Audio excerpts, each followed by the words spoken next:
We start with the sanctions. The Trump administration has imposed new sanctions on Russia's two largest oil companies, Rosneft and Lukoil, in an effort to increase pressure on Moscow to end its war with Ukraine.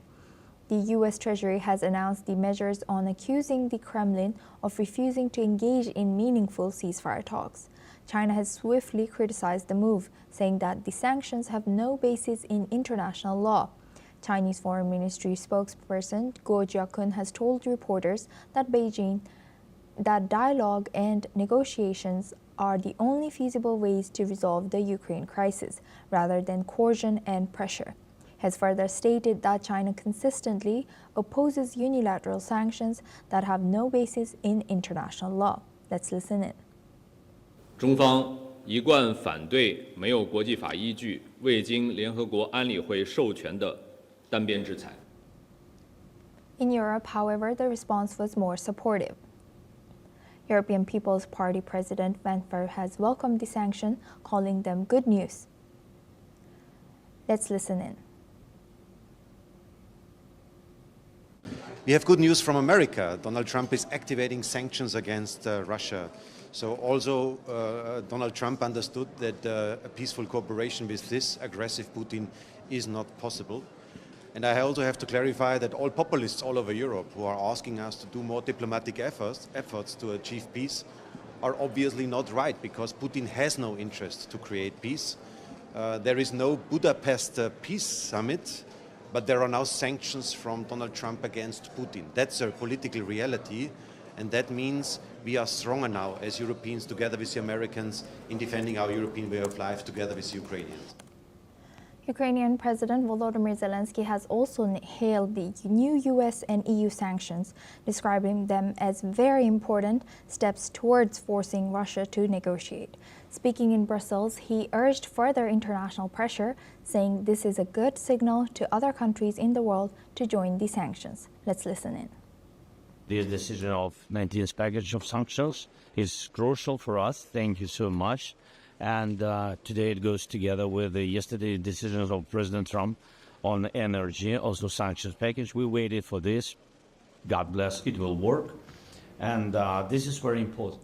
The EU leaders meeting in Brussels has also formally adopted their 19th package of sanctions against Russia, including a ban on Russian liquefied natural gas imports and commitments to meet Ukraine's financial needs through 2027.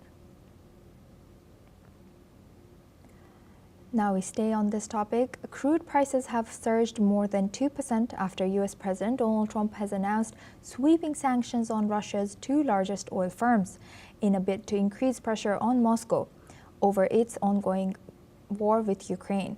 Both Brent and WTI futures rose more than 3%, extending Wednesday's gains, and touched near two-week highs. Bloomberg has reported that Indian refinery sources expect Russian crude flows to drop sharply following the new U.S. measures, though New Delhi has not officially confirmed any change in policy. The sanctions came alongside fresh punitive steps by the European Union aimed at curbing Russia's energy revenues. Meanwhile, global equity markets have rallied after Beijing has announced plans to hold tariff talks with Washington, easing investor concerns over potential U.S. export restrictions on China. The prospect of renewed dialogue has boosted markets across Asia and Europe, with Hong Kong, Shanghai, Sydney gold has also gained over 1% to around 4,100 per ounce, recovering part of its recent losses.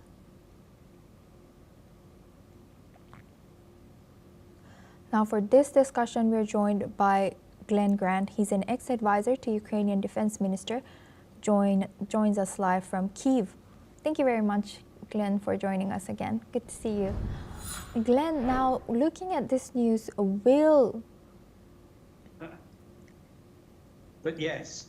Yes, Glenn, looking at this news, will these new U.S. sanctions on Russia's oil companies accelerate Moscow's isolation, or does it risk destabilizing global energy markets? How effective are these?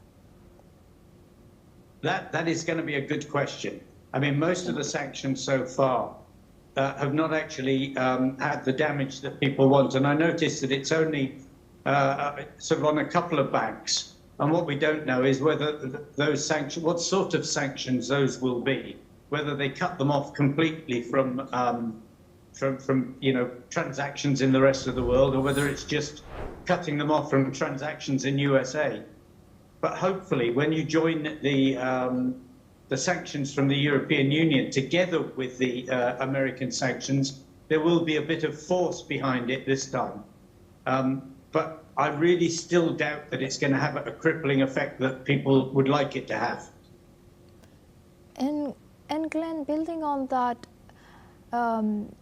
how might China's opposition to these sanctions, do you think this has any effect on global alignment on the Ukraine conflict? No, to be honest, I don't think it'll make much change at all. I mean, the big question is whether Trump is actually doing this because of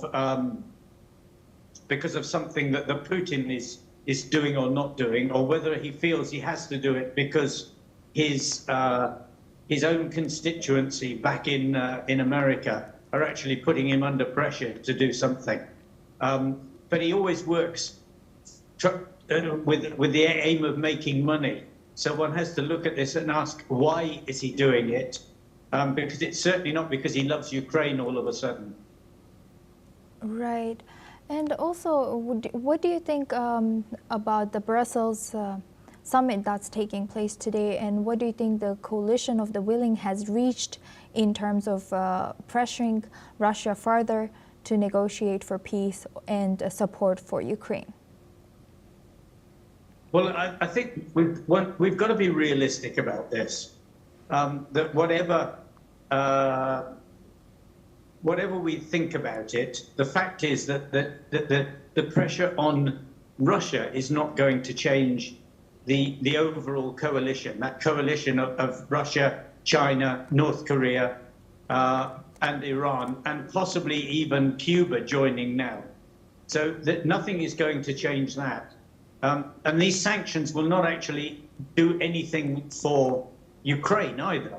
So Ukraine is just going to keep fighting unless suddenly Trump turns around and starts giving them better weapons, which still really doesn't seem on the horizon.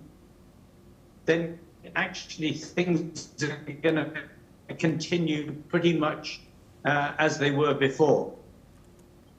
Thank you very much, Glenn, for joining us and sharing that insight. Please stay with us as we come back to you for our next discussion as well.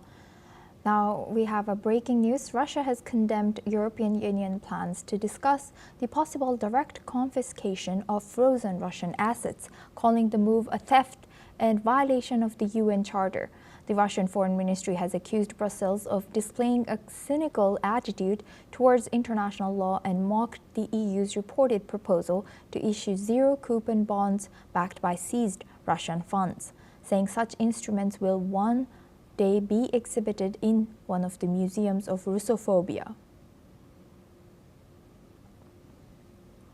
Now we move on and we stay in the region. Belgium's Prime Minister